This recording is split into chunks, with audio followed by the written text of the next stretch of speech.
The red light to come on, and there we go. Welcome to the CrossFit Canada Podcast, a place usually for Canadian affiliate owners and coaches, but also happy to welcome in esteemed international guests. And as we were just talking before we hit record, my guest today, Matheus Rosa, almost as international as it gets.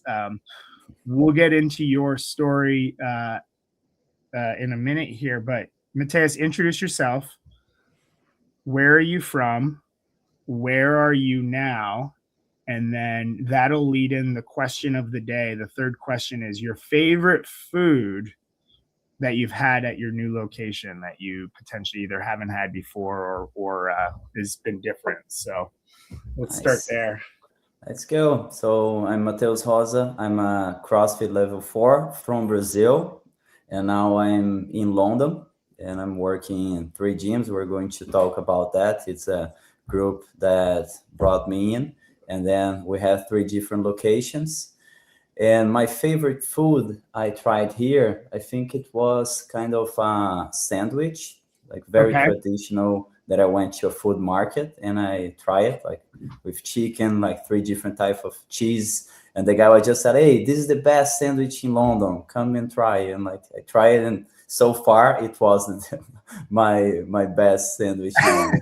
Okay, so you haven't been. So yeah, as we said, you're from Brazil, but living in London right now. So you haven't had bangers and mash yet, or mushy peas, or any curry or anything, or fish and chips. Have you had any of the traditional London food yet? Yeah, I had like English breakfast is really good. I have like once or twice a week. There is one location that is near a hotel that they have the kind of all you can eat, like a buffet, and then you can have all different types of things of an English breakfast. So when I'm coaching there, I normally go and people just, "Hey bro, English breakfast is not something that you eat like every week. Stop doing that."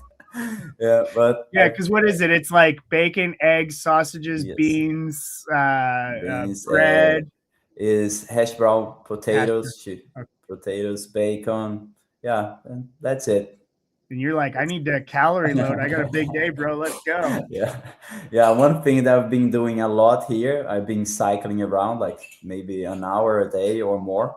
So I'm spending a lot of energy and burning a lot of calories, and I already lost like 4 kilos. So I need to eat a little bit more. Yeah. I saw that's been paying off on your 1-minute echo bike test. You are an animal, my friend.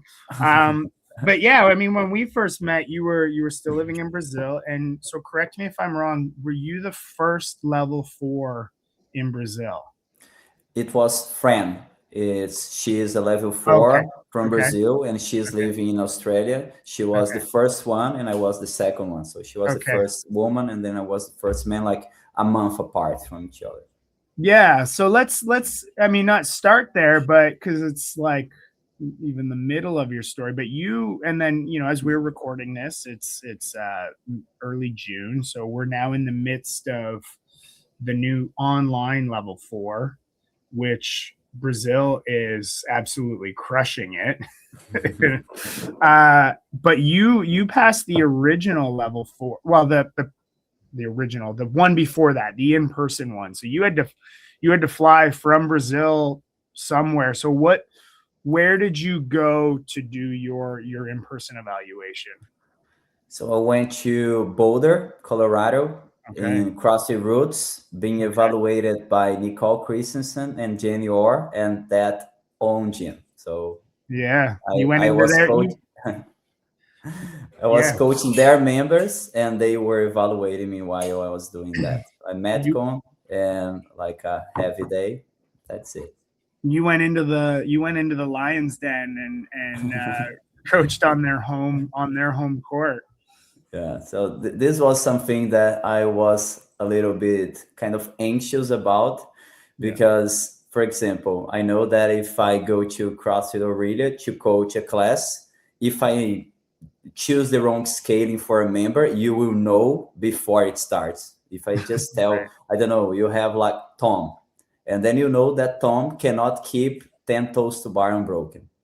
And then I tell Tom, okay, we're doing 10 toes to bar, 10 rounds today. You already say, Matheus just messed up. Oh, yeah. So, right? yeah. So what you're saying is just to like unpack that a little more is like, I did the in-person, I went to Seattle, and both evaluators came into Seattle as well. So all three of us were dealing with, we'll call them strangers, but you had that deeper layer of anxiety because you're like, Tom, do 10 unbroken, and Nicole's like, no way, Tom's doing 10 unbroken. Yeah, they would know before it started if I did something wrong. So it's just like someone flying, like now to London, not so much because I don't know most of the members. One of the gyms, I know a lot of people, but back in Paracatu CrossFit, which is my gym and I still co-owner there, I know everyone. Like I could tell most of them. Of course, there are some like room for being like wrong, but most of them I would know what would be the right scaling option and the right intended stimulus for each one of them. So this was something that I couldn't, like, was no way I could miss a scaling because they would know. Well, and that's interesting that you say that, because like, especially now having the hindsight, but you know, and your dedication to CrossFit methodology goes far beyond just passing level 4. But I guess what my follow-up to that would be, do you think it's more important to get the like perfect scaling option, or at least make the attempt to try to find that? You know, is sometimes it can be easy almost to look at the other way, is I'm just going to go with the easiest scaling option for this person versus potentially trying to find their effective threshold. Like, so is it better to try to find the threshold and miss versus just give them something that's easy for you to give them that day? You know what I mean? Yeah, in the level 4, you can't miss. So that would be is a different story. But throughout the classes in your affiliate, I think it's good for you to test some people sometimes, like let them feel failure. Yeah. But not something that you do very often, you know, because like if they fail every time, they don't get to the right intended stimulus, I think it's not the ideal. But you just say, hey, like Matt, you just come to me, hey, I want to try chest to bar today. And then it's okay, so what we can do? So it's 10 unbroken. You cannot do 10 unbroken. So let's go to 5 and try to keep like 3 and 2 every round. So we kind of, you want to do this, I know you should do this. We find something in the middle that I know that will be a good stimulus for you. And this is one thing that I've been doing a lot here, as I don't know people very well.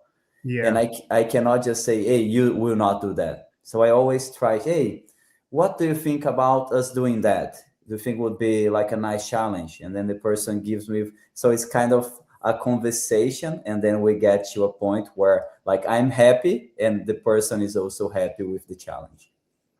Yeah, they meet it in the middle there somewhere, and it's not about being authoritative. It's about like just kind of giving your perspective, I guess, in a way, right? We had that in CAP, the running workout, row run, where the distances were short and long and then met and then cross paths. And a member had an idea to basically scale the middle, and I was like, no, you should do 100 meters at the end. And then long story short, she finished within 2 minutes of someone who did it RX, and she later was like, she didn't give me pushback before, but she's like, okay, I guess if you think so. And at the end, she was like, yeah, that was the right call. Right. And so giving something with some intention and then having that like connection after class is a good way to build the trust for next time. Yeah. And just like you say, we're not forcing them into it. We're just explaining them what is the intended stimulus and how we could challenge them, but without missing everything you want. So, and this is the thing, we need to be happy. They need to be happy and needs to be safe. So we need to find like a middle ground there. And always it's, if you chat, most of the people are really nice into it. You know, depending on the way you talk, right? If you say, no, bro, no way you can do it. So this you're already being a negative. So the guy will kind of, okay, and never coming back probably. Yeah, exactly. Right. Like if we're trying to get everyone to the perfect intended stimulus, but 3 out of 5 people don't want to come back to class, it doesn't matter how right you are, right? Like it's like we need to keep people showing up regularly every day, win the battle of getting them coming consistently, which I feel like we know is true, and those listening would know it's true, but it's underrated to say, well, I can't be effective if they're not there. And if they're not there because I'm being kind of a jerk about how I'm getting you to scale, well, no one's winning. Yeah, and this was one of the things I felt the most during my level 4 preparation, that I took some of the weight on my members, because I was preparing. I know I needed to see everything static. I need to see one by one in dynamic. I needed to see, and like they just wanted to have fun, and I wanted to prepare for a test. And then like I felt like 1 month before I was really stressed and anxious about it, and maybe there was the time where my classes were the most technical but were the worst to my members. That's something we need to think, right? It doesn't mean that the class that you correct the most is the class that the members will enjoy the most. So we need to find a balance between this, like holding people in static, the way you control the group, and all the things. So I think now that I already passed, and like I know this other side, but someone coming to the test, imagine like you want to do the things and then people are just chatting, having fun, and then oh no, I want to coach. Yeah. Well, and so I'm interested in your perspective, and ironically, like we had talked offline right before hitting record, I was like, this is going to be 2 CrossFit nerds talking CrossFit, and we're already there, 12 minutes in. What's your thoughts on the new like online evaluation, and not from an overall perspective, but to the point you were just saying of now the evaluation is done with you in your own affiliate with your members, right? So it can be easy to go into a bunch of strangers and run a really technical class, because it's like, hey, no offense everyone, but I'm going to run a really technical class so I can pass this thing. And if you don't like me by the end, but I mean, I think that's where presence and attitude is important as well. Obviously, it's a marker of effective or not effective. But now in your preparation, if someone's pursuing the level 4, they have to do it in their own affiliate with their members. So they do have to, see the people that are in front of them every day. What are your kind of hindsight reflections on that new format? Yeah, so like the overall, I think right now you have like a prep course, right? Yep. Which is really good. Like back in time, we didn't have anything. When I first did, we didn't have online videos of classes. For example, Nicole Christensen, Eric O'Connor, James Hobart classes online on YouTube. So it's just everybody was like, what we need to do in the class. Nobody actually knew what. Like we had ideas like, yeah, you need to teach C2 and 2 and all this stuff, but nobody had ever seen a level 4 class in that point. Yeah. So I think now they are much better on the criteria on what they ask for. And coming back to the question where you ask, I think it's just about being honest with the members. Guys, we're going to do the classes a little bit more technical. I'm preparing to get a higher credential, which is very important for the gym in itself. So you make sure to tell them like what they are being through, right? Because you need to twist a little bit your classes. That's the reality. And like we will not coach a level 4 class every class, otherwise would be kind of boring, because in a level 4 class, the focus is on having the ability of the coaches deliver. And in real life is just the members have a good experience. So it's, of course, they can be combined, but normally it's like going a little bit more to the technical side than to the fun side for the member. And this is something that you just need to tell, but I never told anyone any of my credentials. I just did the level 1 and I didn't tell anyone level 2, level 3, level 4. So people just out of the blue, I did it. Yeah. And that's the when I first did the in-person evaluation, I just went and did it. I didn't tell anyone, and a few people had heard because I was gone for a couple days. And then, but the new in-person, or excuse me, the new in-affiliate version, and for some, the process, I think it can be like almost like a minimum of 4 weeks is like the fastest way to get it done. And it's not something that should be rushed. And you have up to 6 months. During that time, your members are aware of what's happening. And then they ask you like, hey, have you heard what's been going on? And you're like, oh no, I'm still waiting. And especially that time frame between submitting your final evaluation and waiting to hear. They're like, anything? I'm like, no, not that I'm checking my email every 5 minutes. But yeah, this is one of the things I think I didn't want to tell, because it's not that they are being bad. Actually, they are being nice. They want to know. You. Yeah, but you are like you again, and then you start to get even more anxious about things. But did you tell your members like that you were in the process? Guys, we're starting the process, and I'm going to record some classes and everything. Yeah, I did, because with the video rules, so to speak, there were some parameters in terms of how many people you have. They all have to sign a waiver. And then what's really important, and I mean, this was easy for me because my background is actually video production. So the part of filming, and I believe me, coaches, if you're listening, I feel for those who have really struggled with the video side of things. But like how to frame the video so that everyone stays in frame and ensure everyone stays in frame was all really, really tough. So I wanted to make sure that wasn't a distraction. So I filmed my classes, like I added classes to the schedule to make that happen.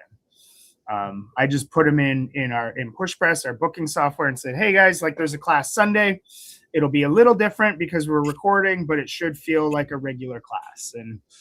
And so every time I did a class for that, I let the members know. So they were aware of the process in that regard. Nice. Yeah. And did you enjoy the process? How was I loved it. Yeah. And I mean, at least for me personally, it was a bit of a home run in the sense that this will help us bridge into some of your other projects, but when the in-person evaluation was shelved or put on hold, I started working with a mentor to prepare for my second test, or my second go around, Joe Maisley from the Coaching Standard out in Boston. And we started working together, and waiting for new dates to open up, and then it was known that the program was on pause and being reshifted. And then we're like, okay, well, we'll keep working together so that when it is announced, we'll be ready. Kept working together. And then over a year of working together, I had lots of practice under my belt with him because. Yep, the mic is off. And all right, we're back. Small mic delay. But yeah, so we were doing that weekly, and then so what I would do is I would record a class, I would send it to Joe, he would give me feedback, I would implement the feedback, and then we would continue. So when they changed the program to working with a mentor, where you would send them a class, they give you feedback, and you implement that feedback, and then you meet again. I'm like, what, you mean the thing I've been doing for the past year? So it was super helpful. And what was great was, Joe and I worked together for a year, but I got assigned a new assessor, because you have assessors that help you with the 3 sessions, and then you have your final evaluation. So I had Jen Hunter Marshall, and I got a different perspective on my classes. And so to be able to take feedback from both sides and bring them in together, to me, was super helpful. And so, long story short, getting that outside feedback and mentorship was so important. And so that's something that you do as well with your business, next level coaching, correct? Yes, so we have the Next Level Education, which is a platform I created back in 2021. Yeah. And we have been helping like hundreds of CrossFit trainers in Latin America, Europe, some people in US too. And we have helped over 100 trainers to get the CrossFit Level 3 credential. This week, we got 5. This week, there was 5 as part of your program. It's part of the program. That's and then amazing. We are creating other like programs focused on the Level 4 too. Yeah. And like we do that in our daily basis. And for the Level 4, I had the coaches in my gym doing that too. So what happened, we work with 24 in Brazil. Yep. And then 2 coaches. So it's kind of 1 for 12. Every time we had a class with less than 12, one coach would go up to like the balcony and would evaluate the other coach's class. And every time there was less than 12, I just, hey, go there and evaluate me. And then I did that, like, I don't know, 55 classes being evaluated by my trainers. And it helped me a lot. And also recording my own classes. So you're saying, sorry, so this was in preparation for your Level 4 evaluation. As yes. you had, when available, you would have a coach give you feedback. Every class that there were less than 12 people, I would do like solo, and someone would evaluate me. Okay. And then as you were saying, you recorded your classes as well. What was helpful for you about that? Just to see what you don't see. Yeah. Right? So when you are in class, you are here.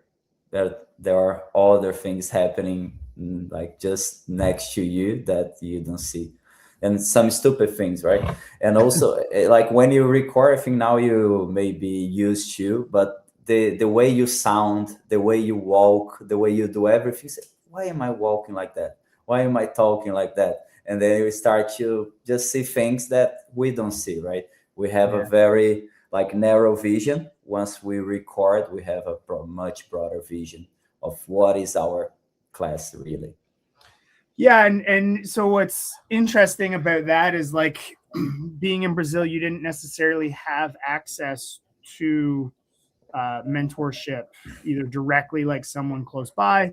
I think even as you said, when you started the process, like I don't even know if the actual CrossFit mentorship was available yet outside of the Level 4, but it doesn't. And if it's not in someone's budget, it's okay, because recording your own class, like you're going to be your own toughest critic. And what I had that, like, because I did that with my coaches. I was like, we're going to do some self-feedback. You're going to record your class, watch it, tell me your feedback. And I'm not interested in them being like, I'm terrible. Like, one coach was like, oh my God, why am I still talking? Why am I still talking? Why won't this lady shut up? Right. And it's like, okay, you get to see, if I were to say, hey, you talk too much, that feedback's hard to hear. And especially like if it was like after a class, like, okay, Matheus, like that was great. You talk too much.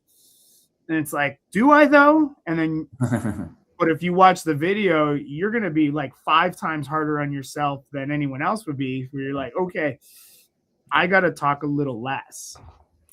Yeah. So this is the thing. It's just, you see the reality. And a very good thing that happened to me before my Level 4, we hosted the Brazilian gathering in my gym. We had over 200 people at my gym. And Pedro Pereira, do you know who is Pedro Pereira? I don't know him. I've never met him. I'm sure I've seen the name on Instagram. So he is the country manager of Portugal, and he Okay. was the first level 4 Portuguese speaker. So he was the Okay. first guy that could speak Portuguese that passed the level 4. And actually here in England. And then he went to this gathering to some lectures and also to help in the gathering. And when he was leaving, like just leaving my gym, hey, Pedro, I have to tell you something and I would like your help. I'm going to do the level 4 next week. Next week. Cool. Yeah. And then I will be in Portugal in 20 hours. Send me a message. I'll help you with that. And just record a class. And then I send a class to him. I think we had a call of 30 minutes and it just changed my view about everything. Wow. So he is a very effective trainer and a very effective mentor too. Now he is in the level 4 as a mentor too for people in Brazil. I think like most of the people that have passed the level 4, they were mentored by him. Yeah. So he's a very, very good trainer, very simple. He just say, how can you make your life easier and be very effective? Yeah. So this is the main thing, right? Because we can teach something and make it really hard for us, or we can teach something and make it really easy for us to do a good job. And it's just different points of view. And it helped me a lot, really a lot. It's that like saying of simple, not easy, or at least the saying that's the saying in English, right? It doesn't, so because there's a way that we can be effective by keeping it simple. And, someone might question and say like, well, but you're not like teaching anything. It's like, well, the teaching isn't always the value. It's like the change in the person. Whatever you teach isn't as important as the ability to affect change in the person to get them moving in the right direction, right? And another thing that happened, I think the first live class during a gathering happened in my gym back in Brazil. So there were 200 trainers, like just like a stadium around the floor. Then that was going to happen the class. 200 people with a scorecard evaluating his class. Wow. And he just coached the class for 6 people. And that moment I had an example of what would be a level 4 class. And I saw like in my gym in front of my eyes, So it was very good for me just 2 weeks before. And this year, actually, was it this year? Last year was my time. It happened the same. I was the one with the example class, 220 people evaluating me in my gym again. So we just changed, like 2024 was him and 2023 was me doing the same thing. And also a lot of people that passed the level 4, they were there too. So I think that's a good thing. So they can see what would be like the dynamic, what would you have to do. And after that, people just, hey, what, and open questions. And then people, hey, you didn't see that, you didn't do that. And why did you do that? And like, it was a really nice thing. 220 people. It's insane. That's so cool. I mean, Brazil, like I said, it just fires me up to see you guys getting after it, and especially even in Europe now where you're living there. But I do want to dig into that a little bit more in the sense of like, you got to witness a level 4 in action, and as the hope would be someone listening to this or watching it, whether they're a level 1, a level 2, or a level 3, realizing there are things that you can start doing in your next class that would move you towards a level 4 style class beyond just that like technical side of things. So like, what were some things that were early on that you noticed where you're like, wow, that's something I can start doing today that I didn't think of? Cool. So let's start with the basic. You just check all the things you need to do in each part of the class. It's like briefing, you need to talk like the movements, how many rounds, how long should you take, how many reps unbroken. And also like intended stimulus, what are the scaling options, if someone have injury, do they have any questions, and you just go and cover this. And of course, you need to have someone checking if you're doing that, or you need to record to check if you're doing that. Yeah. And then during the general warm up, you need to check like, what do I need to do during the general warm up?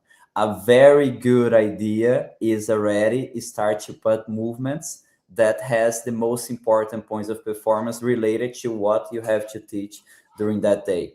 For example, if I in my level 4, and then I know there will be a snatch that I need to teach.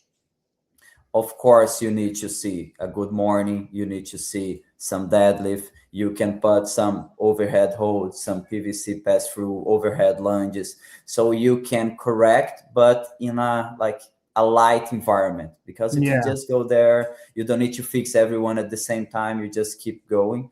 And once you get to the like real movement, the proper movement of the workout, you have already checked like neutral spine, the action of the hips, active shoulders, external rotation, the like maybe bar on top of like of your head, weight on heels. You could put, if it is a squat snatch, of course, check the points of performance of their squat. Once you get to a snatch, you should not be seeing neutral spine, weight on heels, hips back and down. This should all be covered during the specific. And what would be left for you to see? Mostly like core to extremity, and yeah, that's it. Core to extremity and like landing position. All the rest you would be covering like before. So this is something that saved my life, because I wanted to teach everything in the 7 minutes of the progression. Yeah. Once you just put it into the full class, so I have like general warm up 15 minutes and specific warm up 10 minutes, you have 25 minutes to teach all the things. But of course, just take the major ones and start to teach it easily. Like go for a run, and then I would see the like points of performance of the air squat. Another thing that I saw also Pedro doing, and I just do that every day in my life basically now, is separate people into groups all the time. So the workout today was bike and burpee over the wall, like it's the one that you did. Yeah. We did that on Monday. Yeah. So you put guys, one guy, partner one will go to the bike. You do 1 minute on easy pace. Do you need to be seeing and correcting someone on the bike? No, right. No, so you just say, and then the next one, we're going to do a half burpee. Take a look. I want you to put the foot flat on the floor. And then you demo, and then you go check. So if you had 10 people in a class, now you're just watching 5. Yeah. And then like just makes your life easier. If you did everybody on the bike, everybody on the burpee at the same time, you need to correct 5 people, 10 people at the same time. Now we're spending the same amount of time, like 1 minute on a bike, 1 minute on the burpee, switch 2 minutes anyway. If you do everyone in one, everyone in the other, will be 2 minutes, but double of work to do, you know? Well, and even some like exactly. And like you could do that twice. The first minute on the bike could be, say, everyone, I want 40 to 50 RPM, right? And then you do your burpee check, switch. Second go, okay, 50 to 60 RPM. It doesn't matter what it is, right? And you can hear it. You're still checking the burpees, but then when you finish, not only have you coached the burpees, but you say, okay, guys, that first pace that we did, we don't want that for our max effort test today. That's your warm-up pace, so it shouldn't feel like that. And you can just circle back quickly to coaching the bike instead of like without even coaching it, I guess. You know what I mean? Yeah, perfect. And this is one thing, like you can say easy pace, moderate pace, like 5 out of 10, 7 out of 10, but in RPM would be very specific and would work too.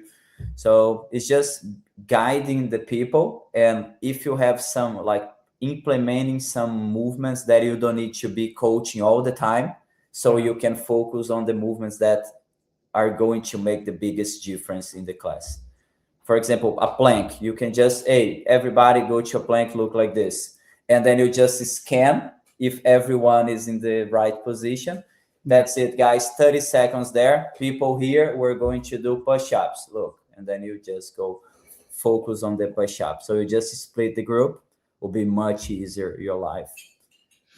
Yeah, and I think sometimes, like the instinct is to want to wait to coach the thing until after, and to spend the general warm-up doing, we'll call them like activation movements, and or warming up a certain thing. We're warming up our shoulders, warming up our hips, and it's like, I think you can do those things without drawing attention to it and focus more on the meat and potatoes of the movements of like a squat. Like, what's the best way to warm up a squat? To squat, right? And to get people doing it well. And so it's like, okay, I'm going to call some squats in the general warm up here while people go for a run, and then split. And guess what I have for my thrusters now? My squats already taught. That's it. Perfect. So that's it. And if you want to put some activation mobility things, it would be the same. You just put half of the people doing the mobility, the other half you can coach, like an air squat, a push-up, a strict press with like a dumbbell with a plate, and see all points of performance. So the spine, the path, active shoulders, all these things you can start looking, but it's in a fun environment, because the specific, it's aggressive. Like people are there like, and down, and squeeze your belly, look forward, like elbow. So you have a countdown all the time. You cannot, you need to be fast on C, you need to be fast and correct. You cannot hold too much. So the specific warm up, it's an aggressive environment. The general warm up, you just go around having fun. Hey, Matt, nice. Oh, I like your shoes. And then put your feet here. Nice, much better. And then you go to the next one. So it's the best time of the class to coach is the general warm up. Yeah, exactly. Like you can still, and I mean, that was something that Joe helped me with right from the beginning before we started getting into the technical side of things, is always be coaching. Just always be coaching. Don't wait till the specific warm up to coach. And then same thing, once the workout starts, don't stop coaching either. But there's something that you do really well, getting to see you on Instagram, that I think is level 4 caliber that people can start doing right away, is setting up your classes. I don't know if it's part of your philosophy or if it's just so second nature now, but like you make sure that your classes are preset as much as you can before anyone even gets there. And I feel like that's potentially so underrated in both making your life easier, as we talked about, but showing the members that you care when they're like, oh, wow, this place is already set up and ready to go. And long question longer is you going into a series of new gyms with new people and drop-ins and all this stuff. I feel like that's the fastest and easiest way to show them that you care and to earn their trust, is that you already have your class set up and ready to go. And so I want to talk about that some more. And even someone might be listening, well, it's like, well, I would set up my class in advance, but Brenda always uses that corner, so I want to make sure that she keeps her corner. But it's like, maybe we want to start breaking those behaviors as well. So let's talk about setting that class up in advance. So in my gym in Brazil, we used to write down, every coach would write down the lesson planning for a week, and then we would just chat on the WhatsApp group. Hey, I think this one will work. And normally, like in the first weeks, there are a lot of things to be fixed, and then out of the sudden, people just get really good and they start like not missing. And we just would set up like 12 cones within the space of 1.5 meters on each side, the box will be placed in that place, and then one day before, the coach would already leave the gym ready. So the last coach would be responsible to resetting so the and getting Tuesday ready. evening coach is responsible for setting up the Wednesday morning class. Yeah, this was the ideal scenario, and I'll tell you the why. For example, today I arrived like 35 minutes before class in the gym, and I need to get the wall boxes. Yeah. And then like one box, two, and then come and then get the bands and then go. And then I wasn't done by the time that the first members arrived. Yeah. Because it just took too long, And I know that would take a lot of time, but just in the morning, normally you don't have that time. Like maybe you can get into the gym and someone just broke in, and then you need to call and like find something. So normally in the early morning, things can happen and you don't have the time for it. So what is the best way to make sure that it will not be missed? Just get one day before. So this is what I like to do. But I get early, like 40 minutes before every time. If it is not in the morning, I get even more. And placing people, where do you think they should be for safety and also for having a better experience and also for you to be able to coach more? Yeah, it's the best thing, because if you let people just choose their own location, they will be everywhere, and then one guy is jumping rope on that facing that side, the other is jumping rope that side, you cannot correct them. Or you need to go here, hey, keep your elbows together, and then you need to go around the gym. So if you just say, guys, everyone, there is a cone there, just stay between two cones, your jumping rope will be here, your dumbbell will be there. People, right. And then all done, you have the view you want, people will stay in the place they need it to be, because maybe if they jump in another place, they can kind of get to other people, and you just make your life easier.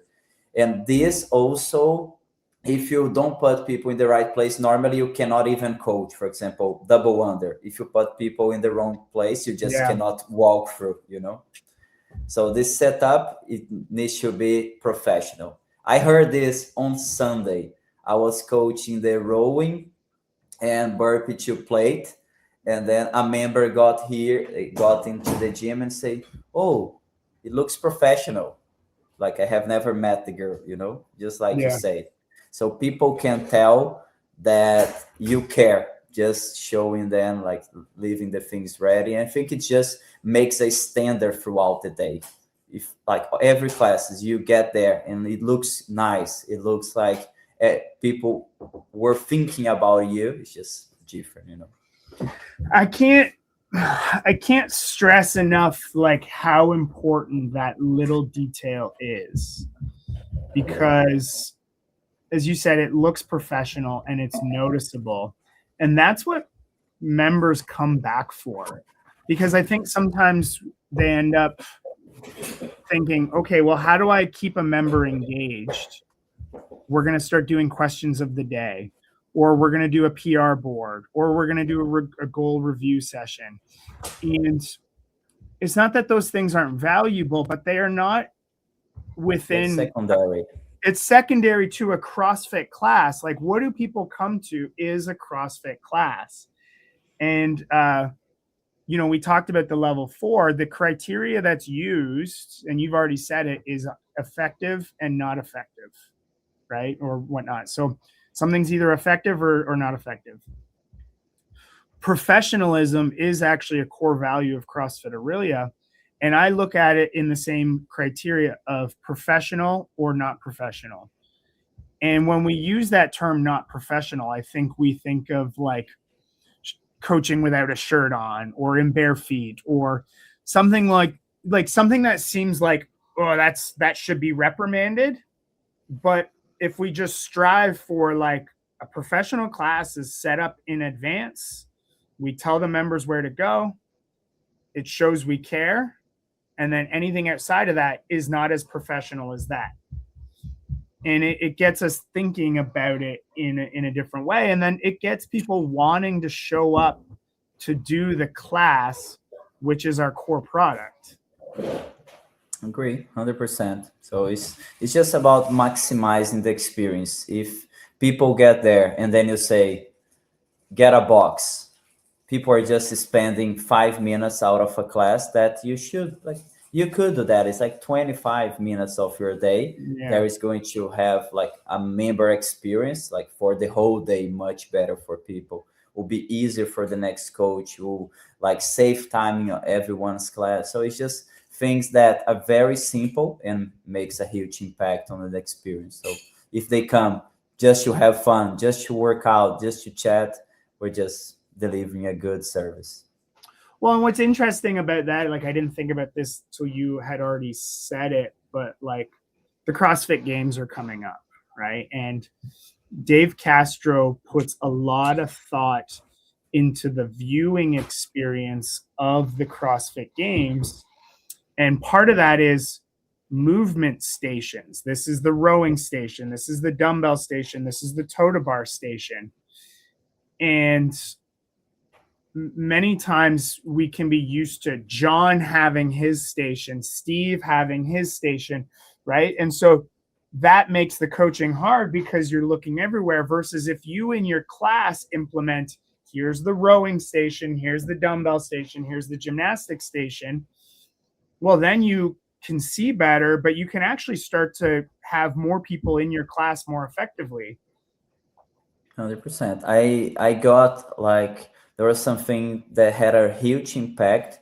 I do remember in what CrossFit Games I was watching there, and there was an event that they had 80 tall boxes in the arena in the CrossFit Games. Okay. Like 80. It just looked like boxes everywhere, like people bringing boxes. And in reality, it was like 8 rounds. It was the burpee with the weight vest, right? Burpee box jump over with the weight vest. Yeah, it was very cool. They could have done that with 1 box for each person. Yeah. They had like the staff, everyone moving 8 times, 10 times more box that they needed to make the service better, to make this experience for the people watching better, for the athletes better, you know. So sometimes we need to do a little bit more work to make the service better. So this is what I think. If you do a little bit more and change completely the experience for the member, that's a win. So it's always the final product is the athlete getting a very nice workout, being safe and connecting with everyone. So everything that you do that will help you get to this point is valid.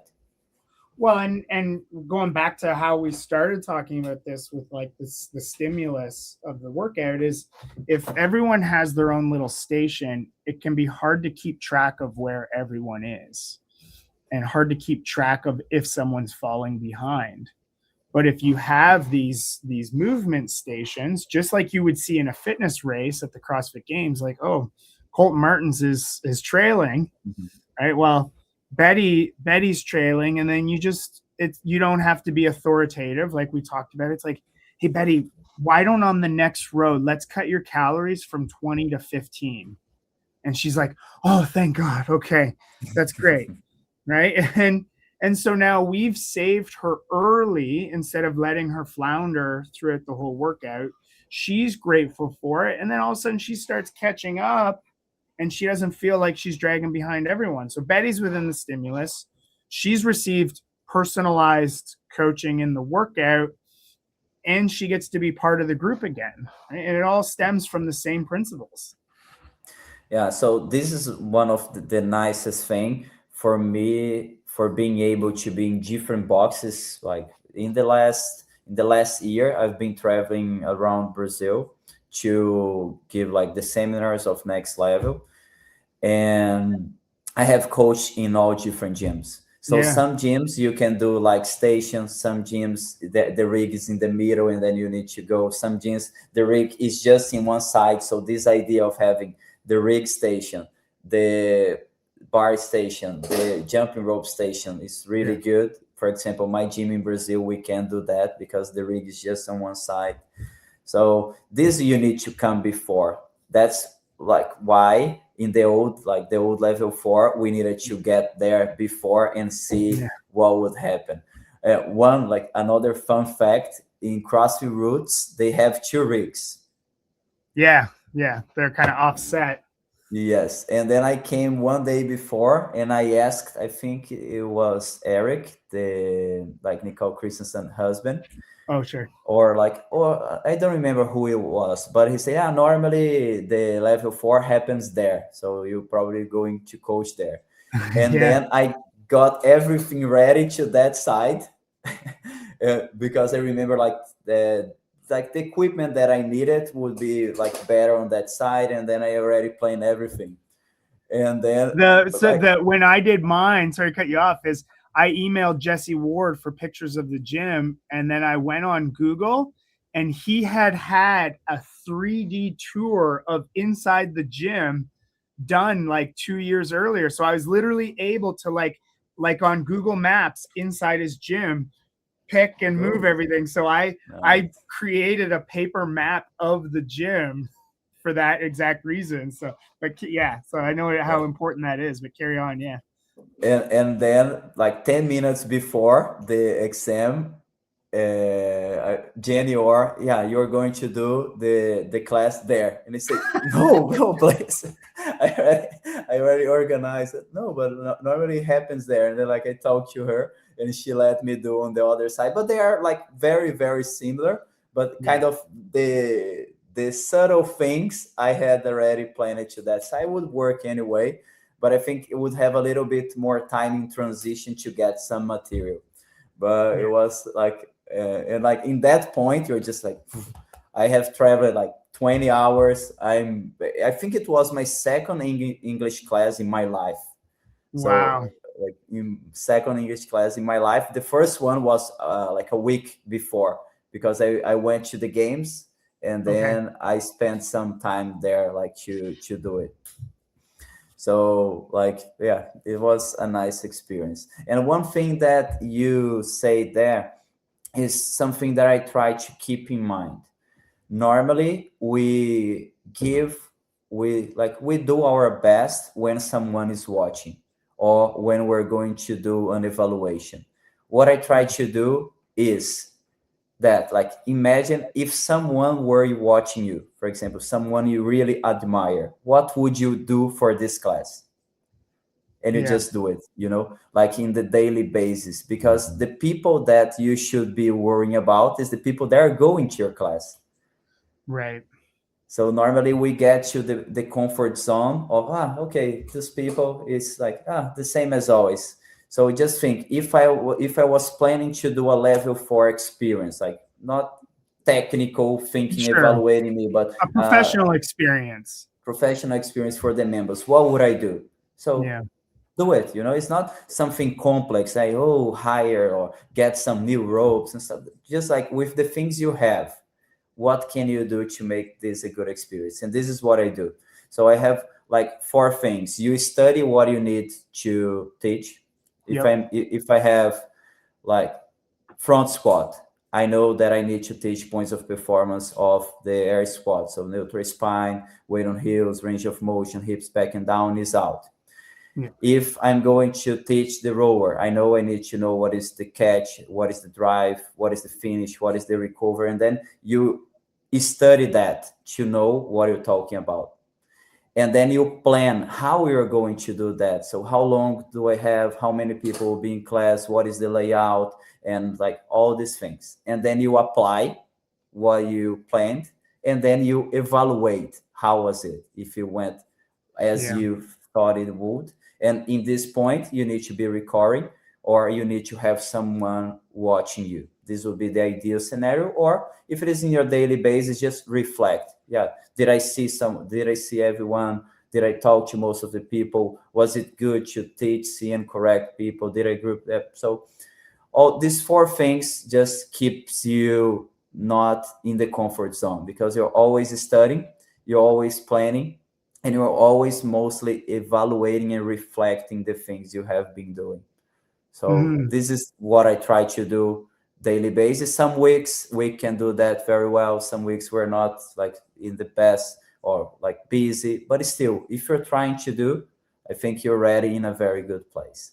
Yeah, and it's not about being like hypercritical of ourselves or of others, but just like looking for areas of improvement that allow us to get more time to coach. And if we've lost time, and you know, is I think of like we had the backwards Fran. I don't know if you guys have that coming up or if you've arranged it, but I'm like, okay, I've got 15 people in class. My options today are low bar pull-ups, reducing reps, and maybe jumping pull-ups for a couple. So it's like, okay, well, now I have to figure out who's doing low bar pull-ups without saying, if you can't do pull-ups today, you're doing low bar pull-ups, because I don't want Jenny to just default to that low bar. Right? And then it's like, okay, well, now I have to plan that into my warm-up. Well, I'll get everyone to do low bar pull-ups because it's great practice. And then I'll have everyone do a strict pull-up. Not everyone, but and if you're unable today, we have the low bar strict pull-up. Cool. So if you can do a strict pull-up, guess what? You can probably do a kipping. If we can't, hey, today our threshold is going to be on the low bar. Now we have our spots. Okay, now put your barbells near your spot. Instead of everyone get a barbell, put it down. Okay, Jenny has her bar here. Now a spot on the rig. Oh, I can't reach that. Oh, I have to get a box. Oh, I still can't reach. Oh, I have to get a next box. And you take, 3, and then all of a sudden it's like, okay, 2 kip swings and a big kip. And Jenny doesn't do it because she's still farting around with the boxes. Like, that's not her. I used to think that was her fault. That's not her fault. That's our fault. That's perfect. And probably you notice that this is a more efficient way to do things because you like playing it and it went wrong, and then you saw a problem and then you reflect about doing things in a different way. Yeah. But if you are on an automatic mode and you just blame people for things that should be on you, it doesn't happen. The guy will always do the same thing, like, and always complain, did you see her doing again that? But actually, we can't prevent most of the problems that will happen in a class. Most of them. Even like to the guy that just arrives into the gym, if you create a plan to like layer down information, layer down things, put people in the right place, we can't prevent most of the things from happening. Looks like magic, but it's just knowledge and planning. It's just effective coaching. It's just knowledge. You just teach things in a way that is kind of impossible to get it wrong. That's it. Instead of, for example, hey, now we're going to do a snatch. You just go, guys, now we're going to do just some deadlift with the PVC. Look at me and go down and up. Keep moving. And then you go correct some people. Now stop. It's just high pull. Do this. And then the guy, you're ready, teaching neutral spine, the points of performance of a deadlift, and then bar path and action. And then now we're going to punch up. So people are just doing the things and you're going, warming up, doing some mobility thing and getting people in the right motion. And once the thing happened, now we're just connecting the two things. Just jumping. Stand up, boom, But if you just go, now we're going to work on three positions of snatch, and then you hold people. Like the guy just get uncomfortable with that, and then he doesn't fully extend the hip. And in this moment, if I see that a guy doing muscle snatch is already a very good challenge, I'll just say, hey, now we're going to keep doing a muscle snatch.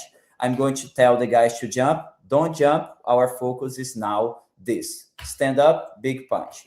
And then you go. So you preventing the thing from happening, because if the guy does not have a good muscle snatch, should be this guy trying to do a power snatch? Right. No, of course not. Yeah. It's a So, threshold, right? but if you want to test this, it's going to be like, it's going to go wrong, but it's because of your lack of knowledge, your lack of like, yeah, just lack of planning too.